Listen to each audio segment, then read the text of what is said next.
Welcome back to my series on chess opening theory. In this video, I'm going to be looking at the Wing Gambit in the French defense. So the French defense is when we have the moves e4, e6, d4, and oh no, not again. Enough is enough! I have had it with these d4 alternatives on this series on chess opening theory. Everybody strap in! Well, that was some insightful commentary from Grandmaster Samuel L. Jackson. Moving on. So after the move knight to f3, there are actually a number of sidelines that white could play here. Here, like the main ones being the two knights variation, but today we're going to be looking at the Wing Gambit, which will occur after black plays d5, which is the best move for black to play. A very principled move, just striking the center, helping develop some pieces as well as fighting for central control.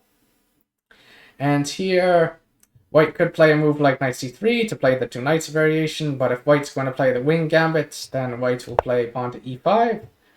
And then here, as usual, the best move for black is to play pawn to c5. And this is already starting to look like some kind of bad advanced variation. And spoiler alert, yeah, black can actually kind of play against the Wing Gambit as if it were some kind of bad advanced variation. So the Wing Gambit is when white now plays the move pawn to b4. Why is it called the Wing Gambit? I don't know. If I had to guess, I would say that it's called the Wing Gambit because it's kind of like white's position is an airplane and white decided to try to fly their plane missing a wing. More seriously, the Wing Gambit is not very good. There are a number of moves black can play here, but in my opinion, just accepting the gambits is fine. Generally, with gambits, you want to pay attention to how your opponent is going to develop some sort of initiative, is going to attack you, things like that. So white generally plays pawn to a3 now. It's sort of like a Benko Gambit, except white's development isn't going to be that great because we have this bishop on this diagonal, potentially doing stuff. So black can just play knight to c6 here. I just like developing. I think developing is the most intuitive way to play against this gambit. And then white could play pawn to d4, in which case black could just play bishop to d7 and, just wait and see if white ever actually takes this pawn. And alternatively, if white plays pawn to c3, trying to win this pawn, then it's fine for black to just take. And if white takes back with the knight, black can play pawn to d4, and these two squares end up being quite weak. Like the pawn in particular cannot be defended by any of its friends, while this pawn will be a bit double-edged. Like, it also can't be defended, but it's at least controlling some squares in white's territory. So this position just looks awful for white. That's why you generally won't see pawn to c3. And back in this position, if white plays d4, as mentioned before, black can just play bishop to d7 and be fine here. White generally would take right now, and we would just have a transposition. But instead, what happened in the game is just white took. Black took back with the bishop, which is fine, just developing. White played pawn to c3, black played bishop to e7, and white now played pawn to d4, which is kind of the Wing Gambit setup that players who play this line generally go for. The general idea is to lock up the center and then attack on the king side somehow. But there is one fundamental flaw with this idea in the Wing Gambit, especially against the French defense. Like, the Wing Gambit could also be played against the Sicilian defense, and I think also the Caro-Kann, depending on how black plays and stuff. But basically, let's see. Basically, one fundamental flaw with this gambit is that black doesn't necessarily have to castle kingside, or at the very least, doesn't have to castle kingside right away. Like, black can just keep developing on the queen side and wait and see if white goes crazy with their attack And if white does go too crazy, black's king could potentially just run away to like the queen side or something. And even though black probably shouldn't do that, but you know, it is nice to have that option if the need arises. So anyway, white generally develops their bishop to this diagonal because this is really the only good diagonal for it. It's also a decent one since it targets this pawn. And then black can just keep developing on the queen side, bringing this rook to this very nice file where it will be always having something to do. It will always be looking at this weak pawn on c3, which cannot be defended by its friends. And so black is quite happy to have their rook here. And then white will often just castle here. And black will play pawn to a6. Or some other move, like there are other choices for black, but I like pawn to a6 since it kind of frees up this knight, makes it so that this knight can maybe do something else. As otherwise the pawn on a7 would be undefended. And also this is a passed pawn, and passed pawns should generally be pushed. So in this particular game, white now played knight bd2, just developing this knight, and black played knight to a5 with some nice ideas of maybe putting the knight on c4 at some point, but also attacking the pawn on c3. So before continuing, I would say that this is probably as much theory as you need to know when it comes to the Wing Gambit. It doesn't seem like a challenging line. It's not too scary. Really, like, I think, you know, what black's doing is perfectly fine. Right? And with the white pieces, we have Grandmaster Vadim Zvjaginsev, who is a Grandmaster from Russia, who was a member of the gold medal winning team for Russia in the World Team Chess Championship, as well as the Chess Olympiad in, I think, one of the events in 97 and the other one in 98, if I'm recalling correctly.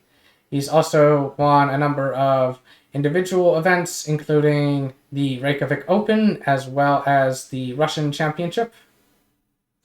And with the black pieces, we have Grandmaster Maxim Rodshtein, who has participated in the FIDE World Cup multiple times and has also won the World Junior Championship at least once and came second there multiple times, like in his division, I should say, since like generally if you're playing in there multiple times, you're getting older, so you're kind of changing what section you're in, what division you're in.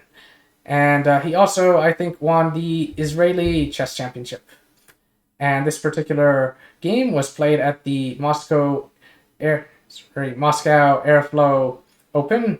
And if I recall correctly, black actually did very well at this tournament, and I think finished tied for 5th, or was it tied for 3rd? I forget.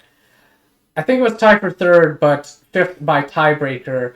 And one of the players he was tied with was Fabiano Caruana. And a number of other very strong players. I think either Artemiev or Fedoseev was another player he tied with. Anyway, more information about the players and the event can be found in the video description. So back to the game. So in my opinion, the Wing Gambit is not very scary. I haven't gone super critical in terms of the exact moves to play. Like, all these moves that black has played, they're fairly intuitive. Like, Engine might disagree, might hate some of this stuff, but this line hasn't been played very much. And part of the reason is because Wing Gambit, it's actually hard to find a good way to proceed for white. And so anyway, here, white now played queen to c2. Very simple idea, defending the pawn and also attacking the pawn on h7. And black played queen to c7, basically saying, I don't actually care about this pawn, you could take it. Like, if you take this pawn, I might be very happy to just have an open file for my rook. Because remember that black is already up a pawn since this is a gambit. And white's compensation mainly just comes in the form of some space, like in the center over here. But and also in the fact that the center is locked up, but that's not really that much compensation in my opinion. So anyway, in this position, white now played bishop takes pawn, which the engine really hates. The engine really does not like this move. But if we look at some other moves for white, position's not too complicated, not too challenging for black. Like basically after bishop to b2, black would play knight to h6. And if now bishop takes h7, there's an interesting idea with pawn to g6. And white would be forced to give up their bishop for the pawns. And now it would be black who is the one who is sacrificing a wing and trying to win. And according to the engine, this position is slightly better for black. But I think practically speaking, black is probably going to win this game if this were to happen. As basically it's hard for white to actually attack black over here.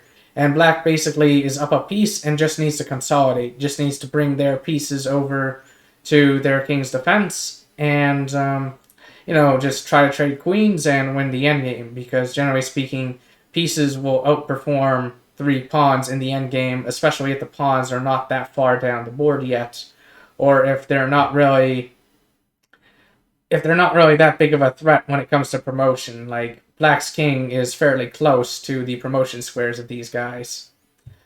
But another thing that could happen is white doesn't have to play bishop takes h7 after knight h6. White could instead play, according to the engine, rook fb1. The engine gives a really weird line where we have this weird repetition, and then suddenly bishop a3, bishop takes a3, rook takes a3, knight f5. I don't know why not just play this move right away. Like, this all just seems pretty intuitive to just put the knight there. Queen a2, knight c4, and then after knight takes c4, just take back with the pawn, and this all looks very pleasant for black. Like, I don't trust the engine's evaluation too much because this is a fairly closed position, and engines tend to be worse at evaluating closed positions. They don't always understand them fully. But anyway, none of this is what happened in the game, but I think this position is still something very pleasant for black to play. Like, even back here, this is all just pretty intuitive. It's very clear what black's plan is going to be, whereas the engine thinks that any plans of attacking on the king side are just ridiculous, are just silly, and will not work. But anyway, what happened in the game was in this position, white played the move bishop takes h7, and this is actually a pretty serious blunder in my opinion, because this pawn on h7 doesn't really matter that much, because if anything, it's in black's way. It's not really that important, whereas this pawn on c3 is very, very important, because with this pawn gone, suddenly these two friends become connected pass pawns. Before it was just the a pawn that was passed. And now in this position, it looks like white might be able to maybe win some material after queen takes queen, rook takes queen, bishop takes knight, and if black plays rook takes bishop, then the knight on a5 is hanging. But the thing is that black doesn't have to take this bishop. Black could instead just play pawn to b6, and it looks like white could again win some material by playing a little desperado here, but the problem is that even though that might win a pawn, black's pieces are much more active than white's, and black has a very clear plan as to what it is they're going to be trying to do, which is just promote these pawns. But anyway, this whole queen takes c3, rook takes c3 stuff is not what happened in the game. Instead, what happened after queen takes c3 is white played queen b1, because white realizes that a queen trade would actually be disastrous, because how is white going to do any sort of attack without the queens on the board? Black played queen b4. Black's quite happy to trade queens and go into an endgame. White does not want this to happen. White plays bishop to b2. And black just keeps developing. Like, pretty much every move in the game that black has made so far has been very natural, very intuitive, not very hard to understand. The only real trick, I would say, is just the delaying of castling. And so anyway, white now plays bishop to c2, and black decides, you know what, I actually am going to castle kingside because I want both my rooks to be on the queen side since I've got a very strong plan there. Like, this bishop is just ridiculous. It's just staring at pawns. How is white going to attack me without their pieces? Like, if all of white's pieces are just going to be on the queen side, I don't need to be too afraid of anything coming on the king side here.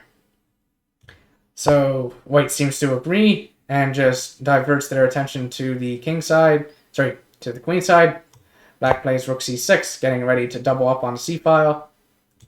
We have bishop to h7 check, king h8, rook takes c6, and black realizes, you know what, this knight, I don't necessarily want to put it on c4, as I might not want that trade. I care more about maybe this bishop, you know, getting into the game, and maybe on b5 or something. So black plays knight takes. He's putting a little bit of pressure on this pawn, but that's not the true purpose.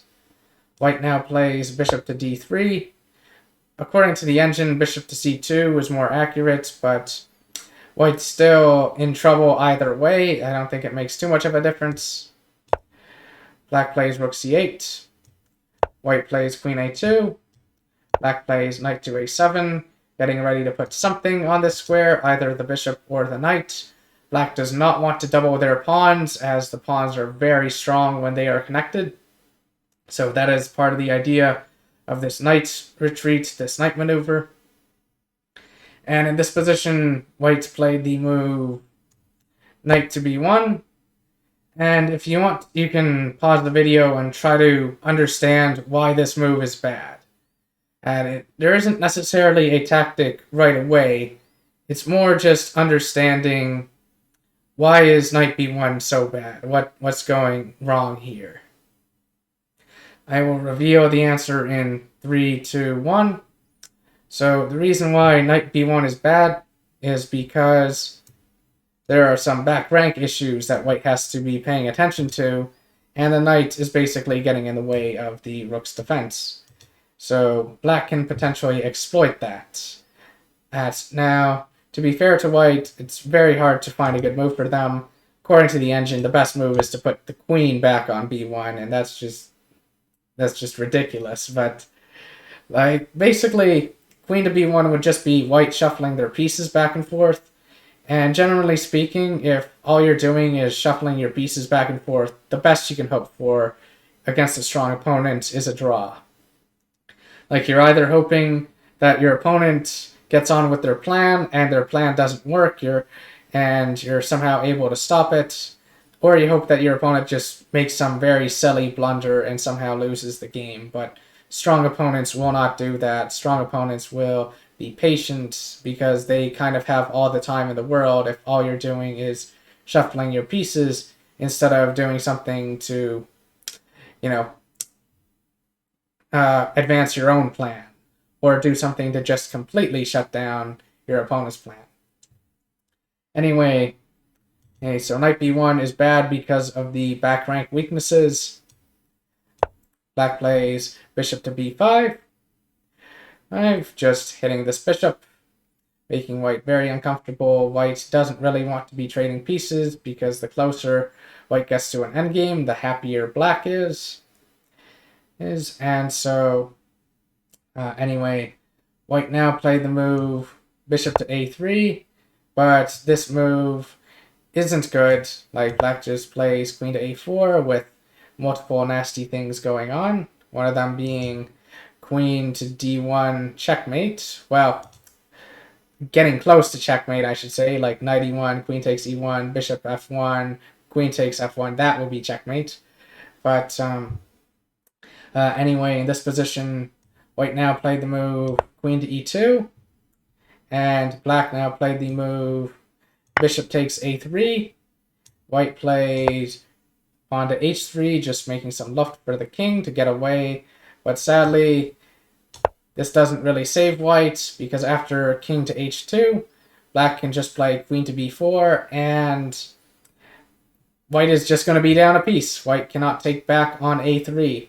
This was kind of just a catastrophe for white. Like, in my opinion, it was because of the opening. In my opinion, the Wing Gambit is just not very good. And, black can just play very normal, intuitive moves, just develop on the queen side, advance the plan over there, and delay castling until, you know for sure what's going on in the position. Anyway, I hope that you enjoyed the game. Be sure to like, comment, and subscribe. Bye for now.